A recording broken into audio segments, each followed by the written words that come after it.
नमस्कार दोस्तों, स्वागत है आप सभी का। इस वीडियो में हम लोकसभा डिप्टी स्पीकर से रिलेटेड सारे इंपॉर्टेंट एमसीक्यूज को कवर करेंगे जो आपके एग्जामिनेशन के लिए जरूरी हैं। लोकसभा डिप्टी स्पीकर को मैंने अच्छे से अलग वीडियो में कवर किया है, अगर आप चाहें तो देख सकते हैं, लिंक डिस्क्रिप्शन में दे दूंगा। और आज हम इससे रिलेटेड सारे इंपॉर्टेंट एमसीक्यूज को कवर करेंगे। चलिए शुरुआत करते हैं। पहला सवाल है, who elects the deputy speaker of Lok Sabha. Lok Sabha के उपाध्यक्ष का चुनाव कौन करता है? तो कौन करता है? Members of Lok Sabha. लोकसभा के जो मेंबर्स हैं, मेंबर ऑफ पार्लियामेंट, वही लोकसभा के डिप्टी स्पीकर को इलेक्ट करते हैं। Next question, what is the tenure of the deputy speaker of the Lok Sabha. Lok Sabha के उपाध्यक्ष का कार्यकाल क्या होता है?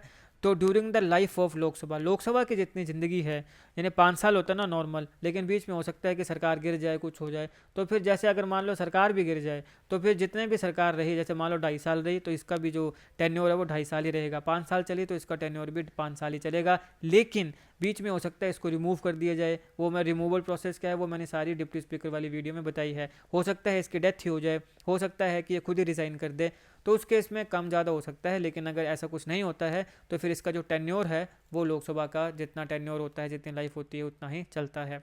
The deputy speaker of Lok Sabha can be removed by which majority. Lok Sabha के उपाध्यक्ष को किस बहुमत से हटाया जा सकता है? Effective majority. Option C is the right answer. Majority क्या होती है, कौन कौन सी मेजोरिटी होती है? 4 तरीके की मेजोरिटी होती है, सारों को मैंने अच्छे से अलग वीडियो में कवर किया है। उस वीडियो को देख लीजिएगा, उसका लिंक मैं डिस्क्रिप्शन में भी दे दूंगा, और आप मेरी प्लेलिस्ट में जाइए इंडियन पॉलिटी, वहाँ पे आपको सारी इंपॉर्टेंट वीडियोस मिल जाएंगी। Who fixes the date of election of deputy speaker.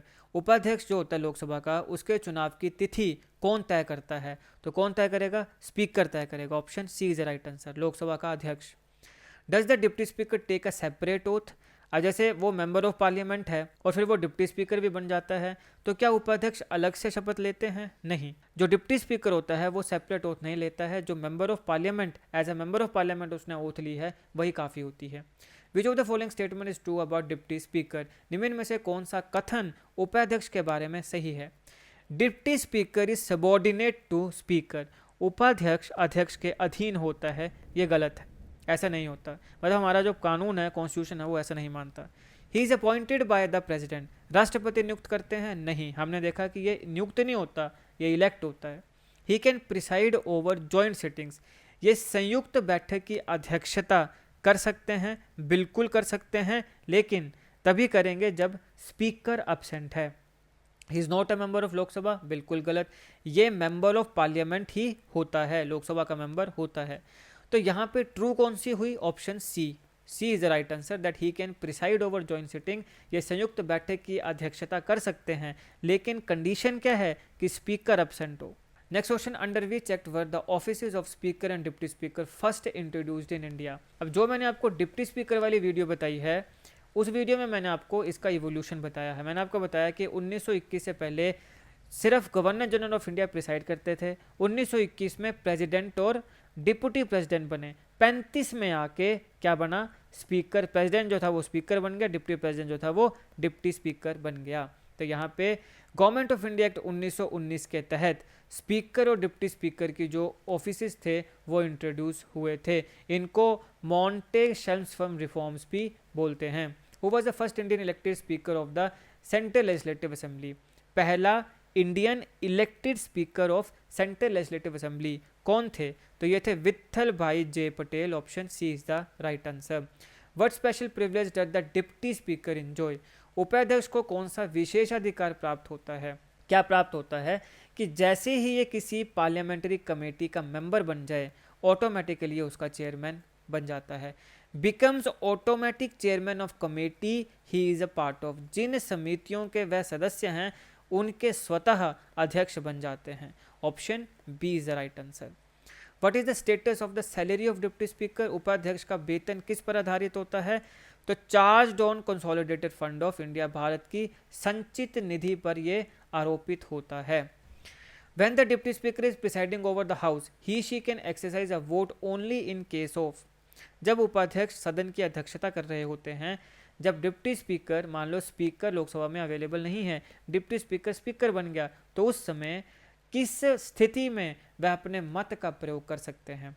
तो जब टाई हो जाए, मेंबर्स यस और नो में बराबर हो जाए, मेंबर्स का जो वोटिंग है, तो उस समय टाई जब हो गया, तब डिप्टी स्पीकर जो है वो वोट दे सकता है। तो option B is the right answer. Who was the first deputy speaker of the Lok Sabha. Lok Sabha के पहले उपाध्यक्ष कौन थे? तो अनंत शयनम अयंगर, ये पहले डिप्टी स्पीकर थे लोकसभा के, और बाद में फिर मावलंकर जी के बाद ये स्पीकर भी बने थे। Deputy speaker is answerable to, उपाध्यक्ष किसके उत्तरदायी होते हैं? तो लोकसभा के लिए ये उत्तरदायी होते हैं। Option D is the right answer. Which of the following is not a condition for vacating the office of deputy speaker, निम्न में से कौन सा उपाध्यक्ष का पद रिक्त होने का कारण नहीं होता है? तो completion of Rajya Sabha term, option D is the right answer. Rajya Sabha का कार्यकाल पूरा हो गया तो ऐसी कोई कंडीशन नहीं है कि अगर आपका राज्यसभा का कार्यकाल पूरा हो गया तो अब यहाँ पे आपको अपनी जो सीट है उसको वेकेट करना पड़ेगा, ऐसा बिल्कुल भी नहीं है। Who appoints deputy speaker? तो इलेक्टेड बाय लोकसभा, अपॉइंट नहीं होता है ये, इसको इलेक्ट किया जाता है। Can the deputy speaker preside over a session where a motion to remove him is being considered?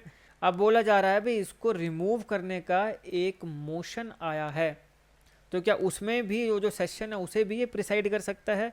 नहीं कर सकता, उसको ये प्रिसाइड नहीं करेगा। विच of the following is a correct statement? कौन कौन सी स्टेटमेंट जो है वो करेक्ट है? Deputy speaker is appointed for life, उपाध्यक्ष आजीवन नियुक्त होता है, ऐसा बिल्कुल नहीं होता। Deputy speaker is from Rajya Sabha, वो लोकसभा का होता है, राज्यसभा का नहीं होता है। Deputy speaker continue during the life of Lok Sabha, बिल्कुल सही, जब तक लोकसभा चल रही है तब तक वो कंटिन्यू करेगा, बेशर्ते उसको ना रिमूव किया जाए, ना उसकी मृत्यु हो, मर ना जाए, डेथ ना हो जाए, या फिर वो खुद रिजाइन ना कर दे। Speaker nominates the deputy speaker, देखो शब्दों पे ध्यान देना होता है। Speaker nominates the deputy speaker, अध्यक्ष उपाध्यक्ष को नामित करते हैं, नामित नहीं करते भाई, इलेक्ट करता है, इलेक्शन होता है इसका, नॉमिनेट नहीं होता। तो करेक्ट स्टेटमेंट कौन सी हुई? Option C, deputy speaker continues during the life of Lok Sabha, उपाध्यक्ष लोकसभा के कार्यकाल तक पद पर रहता है, लेकिन इसकी शर्त क्या है कि उसकी डेथ ना हो जाए, वो रिजाइन ना कर दे, या फिर उसको रिमूव ना कर दिया जाए। What happen if the deputy speaker post become vacant? अगर उपाध्यक्ष का पद रिक्त हो जाए तो क्या होता है? तो ऑब्वियसली लोकसभा जो है वो नए डिप्टी स्पीकर को इलेक्ट करेगी, तो Lok Sabha elects a new deputy speaker. During which phase was the term deputy speaker officially adopted in India? Bharat में उपाध्यक्ष शब्द कब आधिकारिक रूप से अपनाया गया था? 1935 में। मैंने आपको पहले भी कहा, सबसे पहले 1921 से पहले तो जो गवर्नर जनरल ऑफ इंडिया होता था वही प्रिसाइड करता था। 1921 में दो शब्द आए, प्रेसिडेंट और डिप्टी प्रेसिडेंट, और 1935 में प्रेसिडेंट जो था वो बन गया स्पीकर, डिप्टी प्रेसिडेंट जो था वो बन गया डिप्टी स्पीकर। तो डिप्टी स्पीकर ऑफिशियल जो टर्म है वो भारत में कब अडॉप्ट हुई? 1935 में। और ये कौन से एक्ट के तहत हुई थी? Government of India act 1935। Which of the following is not true about deputy speaker? Not true, कौन सी चीज़ गलत है? He is from opposition party bye convention, हाँ ये बिल्कुल सही है। ज़्यादातर समय क्या होता है, स्पीकर जो है वो रूलिंग पार्टी और रूलिंग अलायंस से आता है, जो डिप्टी स्पीकर है वो ओपोजिशन पार्टी या ओपोजिशन अलायंस से आता है, तो ये सही है। He can vote even while presiding, ये गलत है। जब वो प्रिसाइड कर रहा है तब वो वोट नहीं दे सकता है, वो तभी दे सकता है जब वो टाई हो जाए, यस और नो जो होता है ना, मतलब वोटिंग हो रही है, वोटिंग टाई होगी, तब यहाँ ये वोट दे सकता है, अदरवाइज नहीं दे सकता है। He is not subordinate to the speaker, ये बिल्कुल सही है, सबॉर्डिनेट नहीं होता है। He gets salary from consolidated fund of India, बिल्कुल सही है। तो नॉट ट्रू कौन सा हुआ? ये बी इज़ नॉट ट्रू, कि ये जब प्रिसाइड कर रहा है तब भी वोट दे सकता है, बिल्कुल नहीं दे सकता है। What majority is required for the election of deputy speaker, उपाध्यक्ष के चुनाव के लिए किस बहुमत की आवश्यकता होती है? देखो जो चुनाव होगा वो सिंपल मेजोरिटी में हो जाएगा, रिमूवल जो है उसके लिए इफेक्टिव मेजोरिटी चाहिए होती है। मेजोरिटी क्या होती है, कितने प्रकार की होती है, कौन कौन सी होती है, कहाँ पे कौन सी मेजोरिटी का यूज़ होता है, सारी चीज़ों को मैंने उस वीडियो में कवर किया है, उसको जरूर देख लीजिएगा, एग्जामिनेशन के लिए बहुत इंपॉर्टेंट है। लिंक मैं डिस्क्रिप्शन में दे दूंगा, या फिर मेरी प्लेलिस्ट में जाइए इंडियन पॉलिटी, वहाँ पे आपको सारी वीडियोस मिल जाएंगी including majority and types of majority. Which article of the constitution provides for the deputy speaker of Lok Sabha, संविधान का कौन सा अनुच्छेद लोकसभा के उपाध्यक्ष का प्रावधान करता है? तो आर्टिकल 93 जो है वो बात करता है डिप्टी स्पीकर ऑफ लोकसभा, तो ध्यान में रखना है आर्टिकल 93 अनुच्छेद 93। Who was the first deputy speaker then called deputy president, ये बात हो रही है 1921 की, of central legislative assembly in 1921। 1921 में केंद्रीय विधानसभा के पहले उपाध्यक्ष जब उनको डिप्टी प्रेसिडेंट बोलते थे वो कौन थे? तो वो थे Sachchidananda Sinha, option C is the right answer. When the deputy speaker acts as speaker he she, जब उपाध्यक्ष अध्यक्ष के रूप में कार्य करता है तो वह क्या क्या कर सकता है? Can vote in the first instance, बिल्कुल नहीं। जब वो प्रिसाइड कर रहा है एज अ स्पीकर का बैठा हुआ है वहाँ पे, तब वो फर्स्ट इंस्टेंस में वोट नहीं दे सकता है। Can not vote at all, बिल्कुल भी वोट नहीं कर सकता है, ऐसा भी नहीं है। वोट कर सकता है किस केस में? जब टाई हो जाए। Can only cast vote in case of tie, ये बिल्कुल सही है। और कैन पास लो, तो पास लो ये नहीं कर सकता, ये तो वो पूरी प्रोसीडिंग को देखता है। पास तो पार्लियामेंट पूरी मिलके करती है। तो यहाँ पे जब deputy speaker as a speaker काम कर रहा है तो ही और she can only cast vote in case of tie, केवल बराबरी की स्थिति में ही वो वोट कर सकते हैं। तो option C is the right answer. Which house elects deputy speaker? Obviously Lok Sabha elects deputy speaker. The deputy speaker can resign by submitting resignation to, deputy speaker ने रिजाइन करना है तो वो अपना रेजिग्नेशन किसको देगा? स्पीकर को देगा। Option C is the right answer. Deputy speaker power are equivalent to that of speaker when, deputy speaker की पावर स्पीकर के बराबर होती है कब? तब होती है जब वो एज अ स्पीकर वहां पे बैठा हुआ है। What is the casting vote? Casting vote या निर्णायक वोट क्या होता है?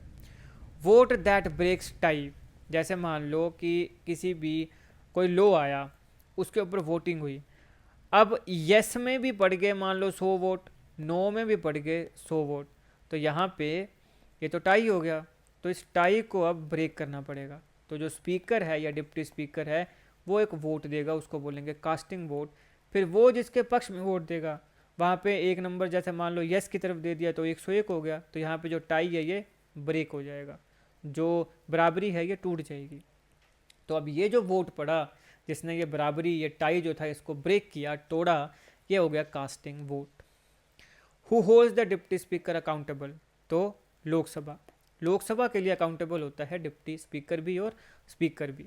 Who was the first speaker of Lok Sabha? तो जीवी मावलंकर जी पहले स्पीकर हैं लोकसभा के। Which one of the following statements about the deputy speaker is incorrect? कौन सी स्टेटमेंट इनमें से गलत है? He can be removed by effective majority, उन्हें प्रभावी बहुमत से हटाया जा सकता है, बिल्कुल सही, हटाया जा सकता है। और इफेक्टिव मेजोरिटी से ही हटाया जा सकता है। इलेक्शन में सिंपल मेजोरिटी होती है, रिमूवल में effective majority. He is subordinate to the speaker, ये गलत है। सबॉर्डिनेट नहीं होता है पावर, मतलब ऐसा नहीं देखा जाता है, भारत के संविधान में ऐसा नहीं कहा गया है कि ये सबॉर्डिनेट है। ही can preside over joint sitting in absence of speaker, बिल्कुल सही। He is elected after the speaker is elect, बिल्कुल सही। सबसे पहले स्पीकर का इलेक्शन होगा फिर डिप्टी स्पीकर का इलेक्शन होगा। तो कौन सा इनकरेक्ट है? इनकरेक्ट कौन सा हुआ? He subordinate to the speaker, ये गलत है। If there is a vacancy in the office of deputy speaker it is filled by, obviously Lok Sabha by election, Lok Sabha fill करेगी इलेक्शन के माध्यम से। Who decides the date of election of deputy speaker? Deputy speaker के चुनाव का जो election की date है उसको कौन डिसाइड करता है? उसको स्पीकर डिसाइड करता है। Deputy speaker is generally from opposition party, generally ये ओपोजिशन पार्टी से होता है, लेकिन कुछ एक्सेप्शंस भी होती हैं। Who among the following does not get salary charge on consolidated fund of India? Deputy speaker के जो चार्ज है, जो सैलरी है, वो तो चार्ज होती है कंसोलिडेटेड फंड ऑफ इंडिया से। जो हमारा कैग है, कंट्रोलर एंड ऑडिटर जनरल, इसकी भी कंसोलिडेटेड फंड ऑफ इंडिया से आती है। चीफ जस्टिस की भी कंसोलिडेटेड फंड ऑफ इंडिया से आती है। मेंबर ऑफ पार्लियामेंट की नहीं आती। Option D is the right answer. Which of the following power is enjoyed by deputy speaker only when presiding over Lok Sabha? Casting vote. Casting vote तभी हो सकता है जब वो एज अ स्पीकर काम कर रहा है, प्रिसाइड कर रहा है लोकसभा के ऊपर। What is the role of deputy speaker in parliamentary committee? Automatically chairman बन जाता है जिस भी कमेटी का ये पार्ट या मेंबर होता है। First speaker of constitutional assembly कौन थे? तो थे GV Mavalankar ji. Option B is the right answer. Deputy speaker can preside over which of the following? Joint sitting of both houses, दोनों की जॉइंट सिटिंग में ये प्रिसाइड कर सकता है। शर्त यही है कि स्पीकर एब्सेंट होना चाहिए। तो ये थे दोस्तों डिप्टी स्पीकर से रिलेटेड सारे इंपॉर्टेंट क्वेश्चन जो आपके एग्जामिनेशन के लिए जरूरी हैं। आई होप आपको वीडियो अच्छी लगी हो। डिप्टी स्पीकर वाली वीडियो को जरूर देख लीजिएगा। मेरी इंडियन पॉलिटी की प्लेलिस्ट में जाइए, वहाँ पे आपको ये भी मिल जाएगी, मेजोरिटी वाली भी मिल जाएगी, बाकी भी बहुत मिल जाएंगी, president, vice president, prime minister, सब चीज़ें मिल जाएंगी। यूनिफॉर्म सिविल कोड आजकल खबरों में है, वो भी मिल जाएगा। साइमल्टेनियस इलेक्शन खबरों में है, वन नेशन वन इलेक्शन, वो भी मिल जाएगा। इन सारों को आप देख सकते हैं, जाइए मेरी प्लेलिस्ट में इंडियन पॉलिटी, वहाँ पे आपको सारी वीडियोस मिल जाएंगी। वीडियो अच्छी लगी हो तो लाइक को शेयर करिएगा। Politics, economy, GK, geography, science, environment, ecology की तमाम वीडियोस के लिए एक बार हमारी प्लेलिस्ट को जरूर चेक करिएगा। आप किसी भी एग्जाम की तैयारी कर रहे हो, हमारी प्लेलिस्ट को कंटेफे की बाकी वीडियोस को देख के आपको काफ़ी हेल्प मिलने वाली है। इसे समय निकाल के हमारे चैनल को जरूर चेक करिएगा। जीके कंटेफे, जीके की ऐसी वीडियोस के लिए हमारे चैनल को सब्सक्राइब करिएगा, बेल आइकॉन को जरूर दबा दीजिएगा ताकि किसी वीडियो की नोटिफिकेशन आपसे मिस ना हो। आपका बहुत बहुत धन्यवाद।